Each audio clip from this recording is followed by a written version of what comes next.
Wherever I can get the word out, because I think it's really important. Everybody needs to know. Okay. You know, I thought Abbott was this decent guy, and now that I'm in this game and I'm finding out It's not the way not what everybody thinks it is. And everybody needs to know that because, like Trevor said, we need to have solid leadership.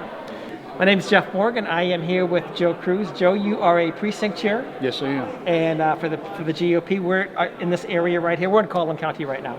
Yeah. Yes. I'm chair of Precinct 198 in Princeton. Okay. Wonderful. Wonderful. Just north of the Lake Levon. Yeah, gotcha. Okay, I know where that is then. Yeah, so we had some very interesting conversations. I just want to say it was fascinating listening to you.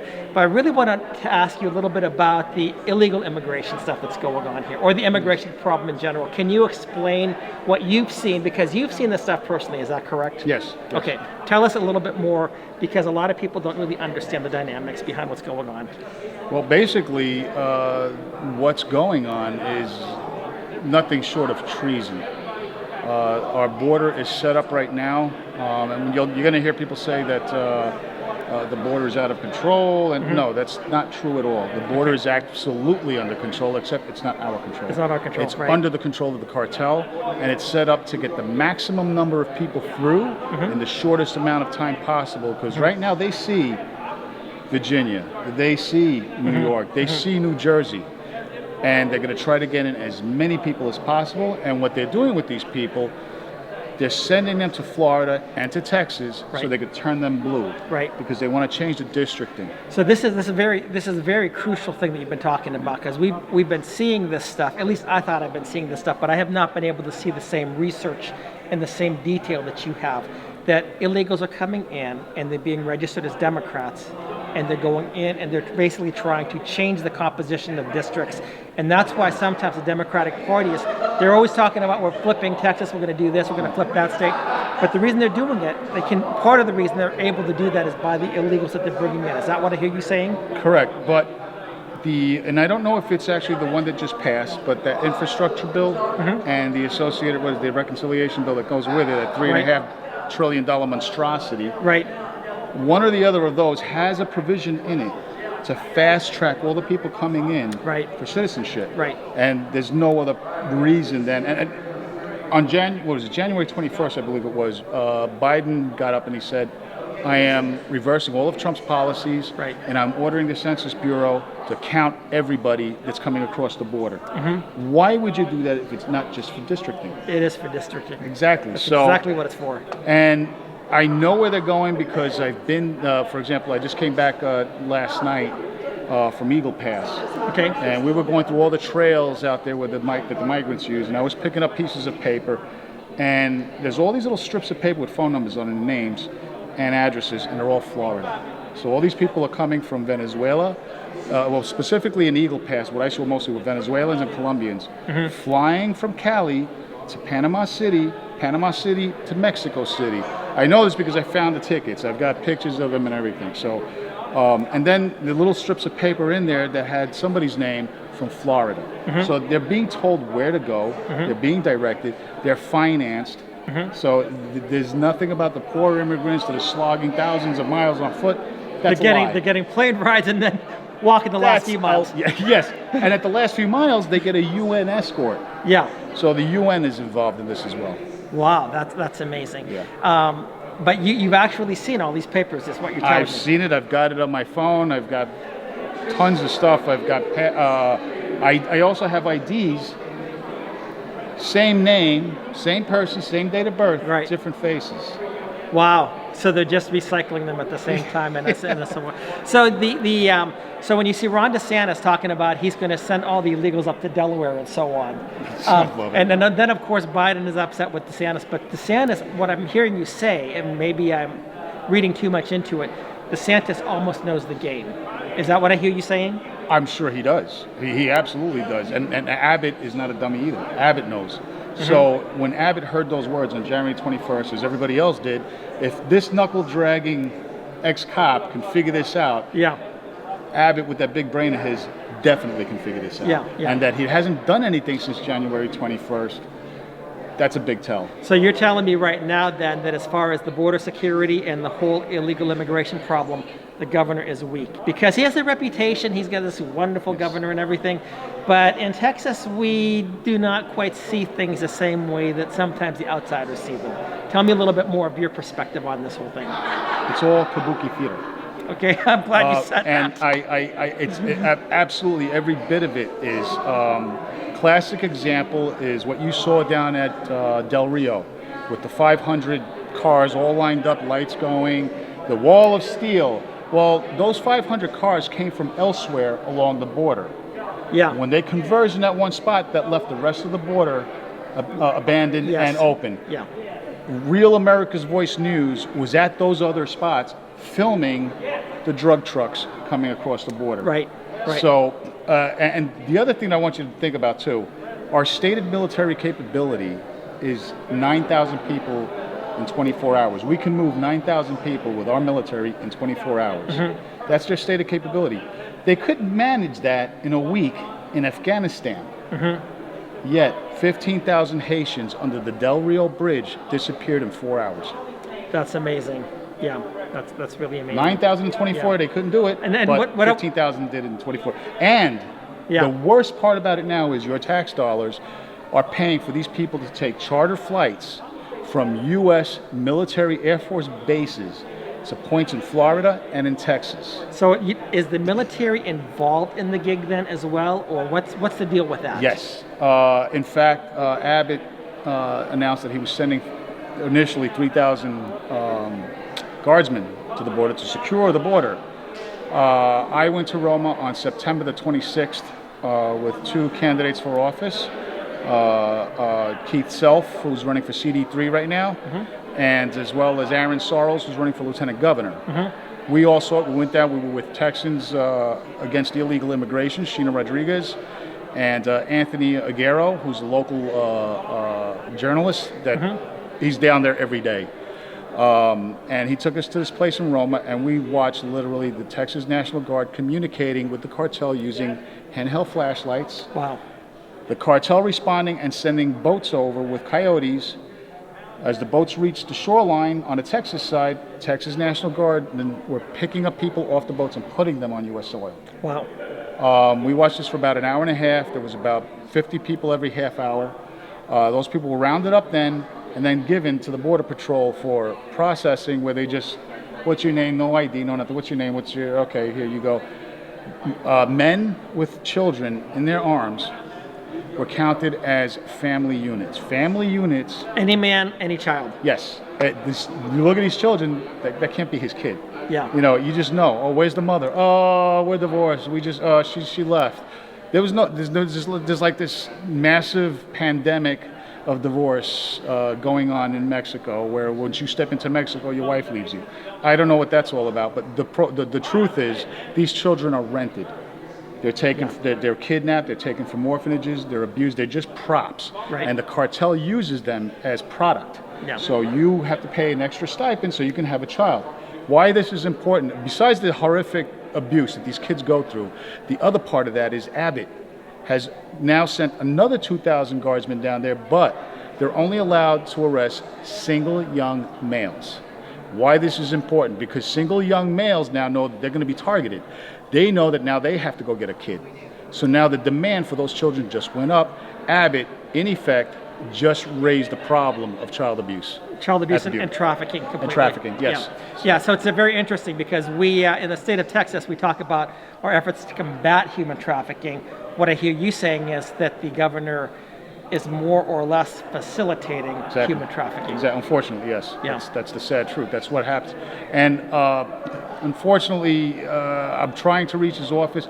If there's something that I'm missing, I would love to hear from him. I would love him to explain it to me.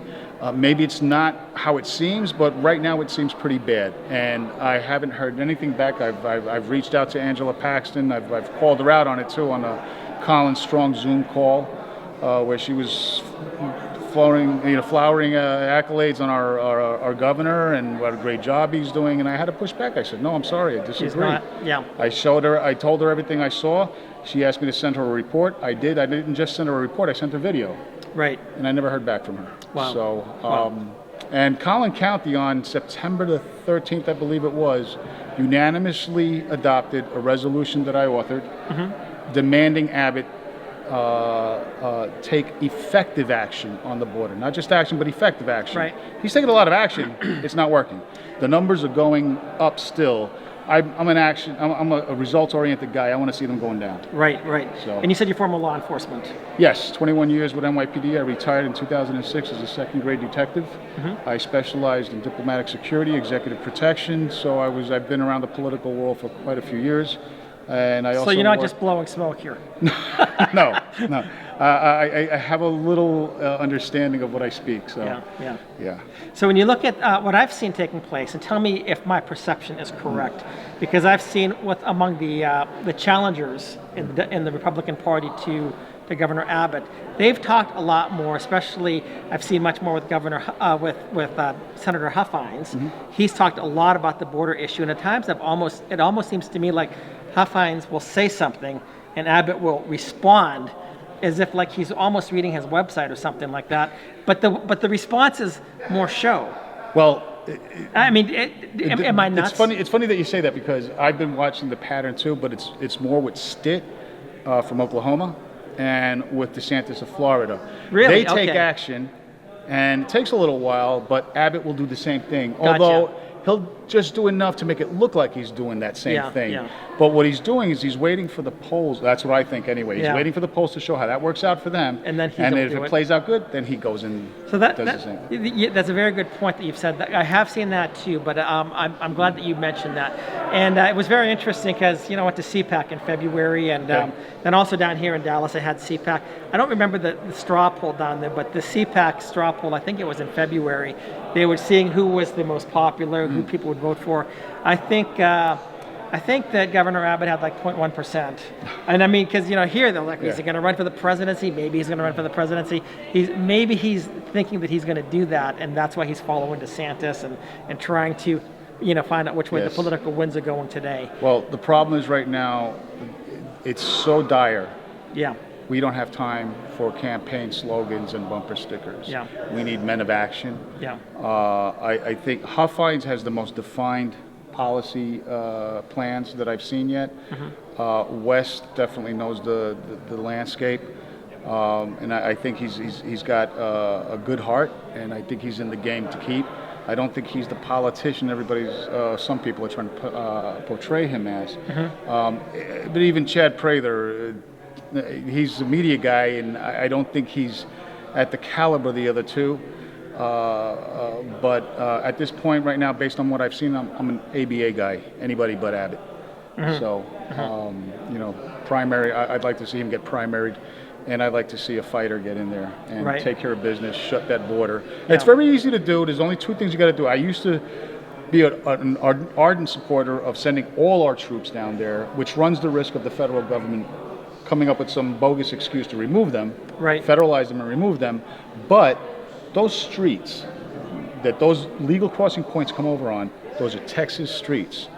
DPS can take control of those streets, stop all commercial traffic between Texas and Mexico under a safety check, and effectively shut down commerce. When Trump, as the president with control of the border, shut the border down, Mexico responded the next day by sending 35,000 troops to secure the border. That's the kind of action you need. Also, I understand, I'm not confirmed this yet, but Weston Martinez, who's running for land commissioner, explained to me that DPS also has a regulation that states that if you are hauling hazmat material without a permit, it's an $87,000 fine per incident. So if we go by the rates that they're coming up with, where the migrants have about a 40% COVID rate when they come over, and if you get a bus, I see where you're going. You get a bus with 40 people that have COVID on it out of 100, that's 87,000 times 40. Yeah. That puts that bus company out of business. That's one avenue that gets shut down for them. So I think between those two things, we can effectively stop this without using extra money, without using extra assets, just what's down there now already. Got it. You don't even have to build a wall. Which I've seen his wall, by the way. It's not a wall. It's rusting Chinese shipping containers staggered with empty Humvees with empty turrets in them for show. Again, more Kabuki Theater. The razor ribbon just went up last week, concertina wire. It's only at places where you wouldn't want to cross anyway. Yeah. Where it's easy to cross, there's no concertina wire. Yeah. So. Wow, that's very interesting. Yes. So how often do you get down to the border? I've been down there 3 times now. I should go now more just to let the people know down there that they're not forgotten, because they are really embattled. Right. They're breaking into their homes. They're and they're demanding stuff. It's not like, oh please, no. These people come in with this mindset of, well, I'm supposed to get it. I'm entitled to this. Right. 87-year-old woman recently was raped. Right. By a migrant that came into her home, ate her food, used her phone. When she got home to find him there, she went for her weapon that was concealed in her bedroom, from what I understand, and that's when the guy raped her, and it took her 2 weeks to heal. And today she doesn't want to go into her house. I don't blame her. Right. The trauma of that. This is what people go through every day over there. That they get shot at. They find bodies on their ranches. Yeah. Their water irrigation systems are destroyed. Yeah. It's harsh. And this is a cartel-driven. It's completely. In fact, at Eagle Pass, the day before, about 2-3 days ago, 30 migrants were caught coming over with 20 cartel members. All 20 were clad in dark camouflage uniforms. One of them had an arrest warrant for violent felony. Wow. So that's who's coming over, and that's who's running the show. And they're very, very organized. Yeah. They've got the best of technology. They've got the best of equipment, thermal technology. They own the night. There are some patriots. I won't say who they are, but there are some people down there that are giving protection to private citizens on their property. And they're outgunned.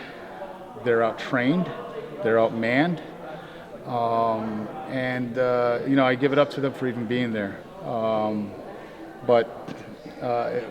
This can't continue. We have to stop it. We have to stop it now, immediately. Okay. As Trevor pointed out, it's just going to get worse from here. And you already see it. Night before last, 500 people came through. Through Eagle Pass, and we didn't see them because they have so many different points. That's another thing. You go through these trails in Eagle Pass. There's professional signage that says on it, "Siga el camino." That means in Spanish, keep walking. And the arrow tells you where to go. And they go in all kinds of different directions. So they have several points where people pick them up, because Border Patrol was playing peekaboo with us. Yeah. When we showed up to film them, they'd moved their operations. So we only got to see about 50 people getting picked up. Yeah. But the papers reported the next day that 500 people got picked up. Who can we trust as far as the reports are concerned? I mean, you look at some of the news right now, and there's nothing you can trust on TV by and large. I certainly wouldn't trust any of the legacy media. That's all gone. Right. You mentioned this Andrew guy. Is he giving honest reports? Yes. He's definitely. It's everything he does is on video. And who does so you're seeing it. Who does he? The Daily Caller goes out with him. Okay. Anthony rather. Anthony is on his own. He does his own thing. But everything he does is on video, so you're looking at what he's looking at. The Daily Caller goes out with them pretty regularly. And for me personally, it's ironic, but I'm finding NTD and basically Chinese, Taiwanese dissident channels have more integrity than our own U.S. They push it. Of course, they push a narrative as well, but it's more of a patriot narrative because they understand. They see it. They see if we fall. Put it this way: Texas is the front door of the country. This is what I tell everybody. Texas is the front door of the country. The border is the front door. Abbott's putting a curtain on it, but it's still wide open. If Texas falls, the country falls. The country falls, the world falls. Exactly. Texas is crucial. This is crucial. It's critical. Yeah. Well, Jose, Joe, I'm sorry. I was going to say, Joe, it's been so great talking with you. Thank you so much for the time. Not at all. My pleasure. And any way that people, if they wanted to contact you or follow you or get more insight, do you want to give any contact information? Yes, you can email me at TUSR75407 @gmail. There's also on Telegram, we have Texans United to Save the Republic. That's what TUSR. Yeah. Sites, it's an open public site. You can reach me there. And I periodically post on Rumble as well. I believe it's either J Cruz 907 or Silverback 907. So I'll be posting another video soon. I'll be also going on Ann Vandersteel and another show in the next couple of days. I go on there pretty often. I go there with Mike Miller also from Warriors for Ranchers. Okay. And others. But I also wanted to give a big shout out to Sheena Rodriguez from Texans against illegal immigration. Yeah. She is a stay-at-home homeschooling mom that goes down to the border every week and does amazing things to support the guys that are working there. And mind you, I'm not gigging the Guard or the Border Patrol. They don't have control over what they're ordered to do. So it's not their fault. It's our leadership that's at fault. Yeah. We need to change our leadership, and we need to change it yesterday because it's killing us. Yeah. Yeah. So including in our Republican Party, I took the chair just 3 months ago because I got tired of throwing things at the TV. That got expensive. And now that I'm in it, I see what's going on. But in our party, I noticed there's a lot of people here that think this is a top-down party, that we're the Indians as the chairs to go knock on doors and push people to get voted for. But no, we are the bosses. Yeah. The people are the bosses. Yeah. They work for us. We don't work for them. Yeah. And they got to know that, and we got to send that message loud and clear. And the survival of not just the state of Texas, but the United States of America is at stake. Absolutely. Yeah. Absolutely. Yeah. Yeah. This is existential. Yeah. No doubt. Well, Joe, once again, thank you so much. Appreciate it. Thank you, Jeff. Thanks My so much. pleasure. Thanks. Take care.